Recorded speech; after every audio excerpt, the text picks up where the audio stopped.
Hai akkam jirtu nagama keessanii dhaggeeffattoota kabajamtoota YouTube chaanaalii kootii seenaa warri maatinaaf hin taane maatinaaf ta'a. Warri hanga yoonatitti maatii taatanii na jajjabeessaa turtanii mooyyoo guddaa galatoomanii siniin jedha.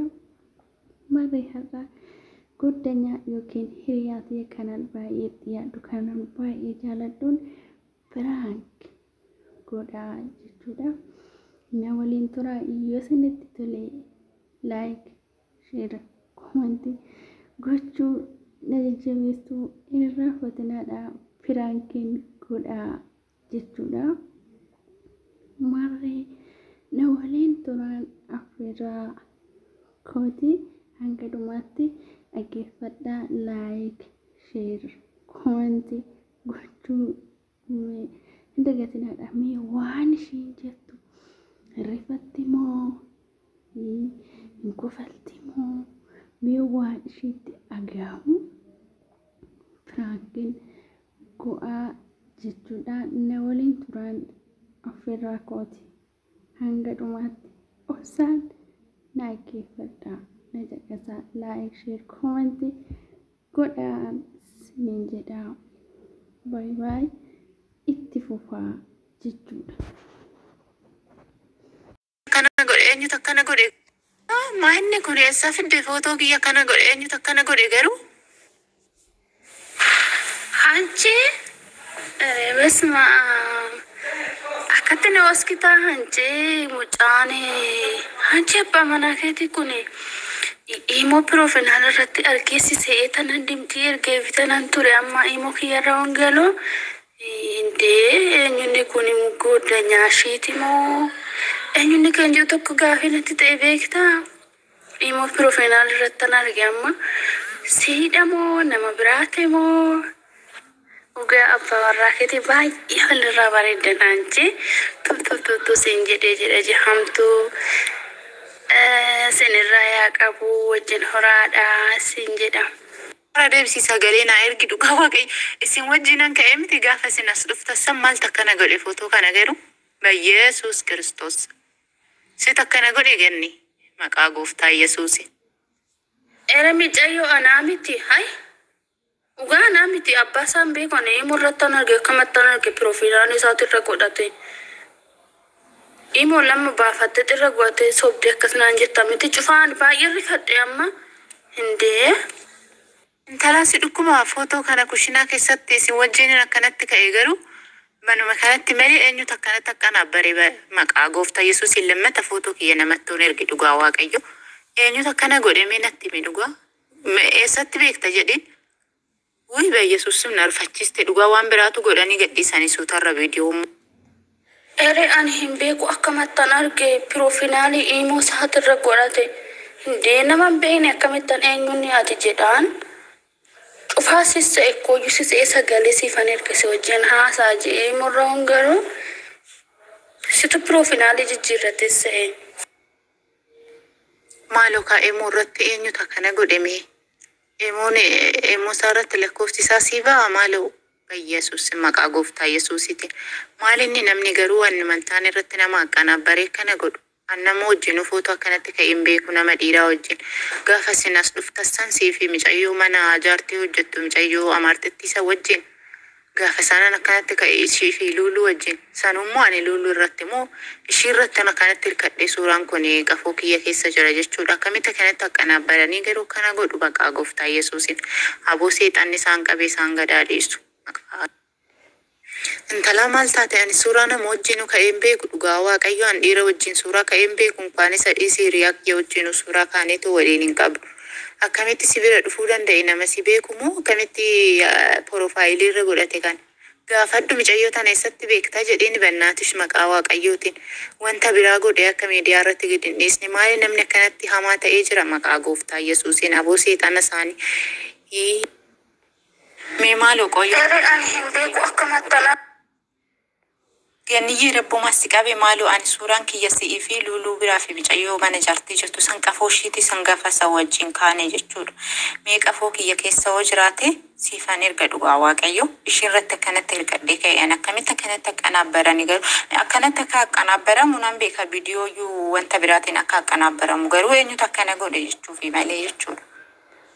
Laali argitee nama kale kafana luluu sitti mul'ata akka isaanitti akkanaabaran. Kafana lulu irratti narratti akkanaabaran kan cinaadhaan jirtu san immoo kan nama biraa godhanii teechisan sun immoo jechuudhaan suuraa kee yoomkis suuraa tigisti.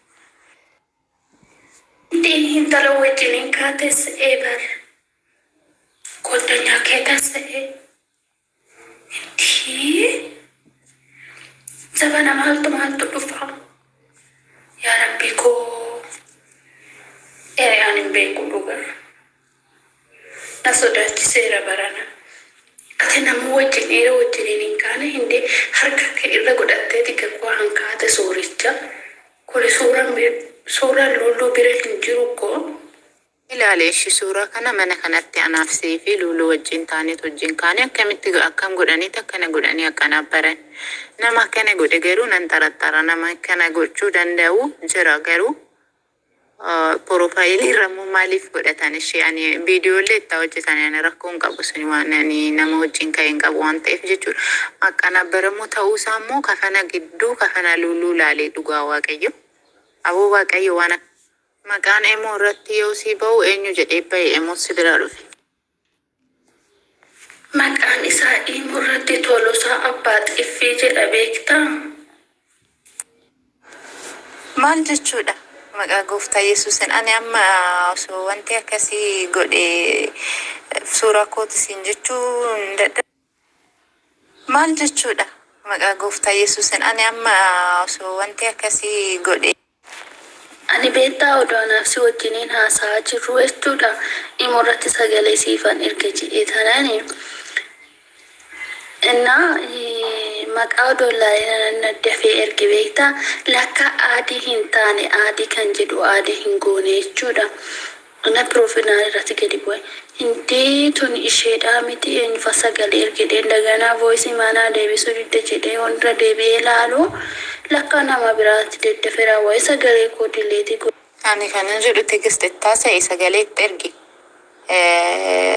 Maal jechuun akkuma nama ittaasa'uutti ittaasa'e eenyummaa isaa beekuuf yookiin barreessii fi yookiin yoo si kasii deebisu ta'e bilbilii fi dubartiidha moo dhiiraa bicha addannaa baasi. Dubartii taanaan ijoolluma biyya kana jirtutu akkas godhee dadhiise jechuudha. Garuu maal narraa barbaadan jechuun maal dhimma maaliin narraa qaban nama ol dhabeen hin qabani garuu. Abboon adis dhugaa sirru wannoo jedhee jira maal sin jechuu barbaade emoo narkaa xalafanii yookiin silkii kiyya irratti kaameraadhaan bilbila isaan irratti hidhamee jiraate hidhuudha akkamitti danda'an oduu qafuu kiyya harkaan qabaateen yoo akkas ta'e dhugaa waaqayyoo namni bilbila isaan profaayilii irra godhatee emoodhaan sagalee ergii fi waaqayyoo bara keenya eebbisiin.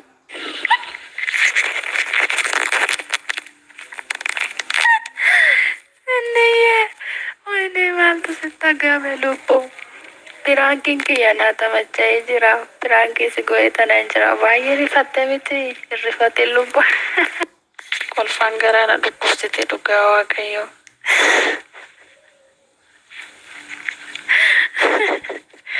Rifateen godhe namuu seelaan xalafu bilbila kee. Bilbila namuu hin xalafu shi lupo. Ena piranki si godhe jira. Nata sakkee jira pirankiin koo.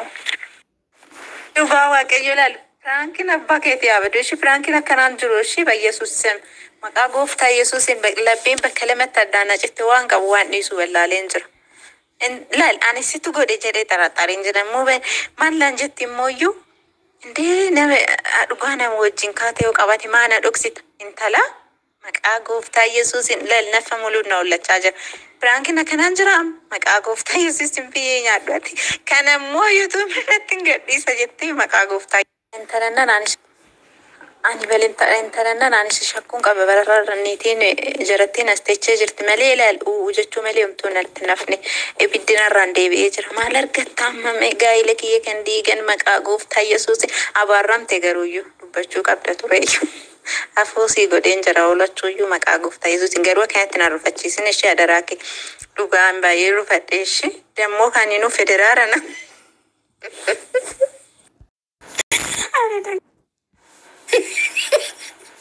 Ani dangicha rabbitti dangitannaa.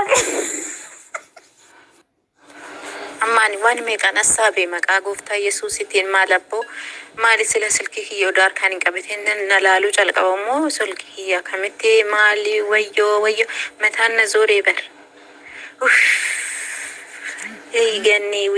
Wiiganni አንቺ እኮ የስራሽን ይስጥሽ አባቴ ምን አይነት አናት በእግዚአብሔር ስም ኧረ በስመ አብ ለሰው አስቢ እሺ በእግዚአብሔር የእውነት በጣም እንድፈዴ ዱጋ ዋቀዩ ሄዱን እንድፈዴ መደንገጥ አይገልጸውም ግን ያው ታገኛታለሽ እሺ ብድር መለሽ ያርገኝ አምላኬ ታያለሽ ማትረቢ ወይኔ እናቴ እስማ ስንት ኪሎ ቀነስኩ መሰለሽ እውነት ታሳዝኛለሽ ግን ወይ የዚህ ዘበን ሰው ስራችሁ ፍራንክ በዚህ ሁለተኛ ግን ፍራንክ አታረገኝም ከዚህ ሌላ እንታያያታለን እሺ ቆይ እንዴ ደቂቃ ሸንቄ ሰጥ ፍሩቲን ከቀነሳ ኦ ማይ ጋድ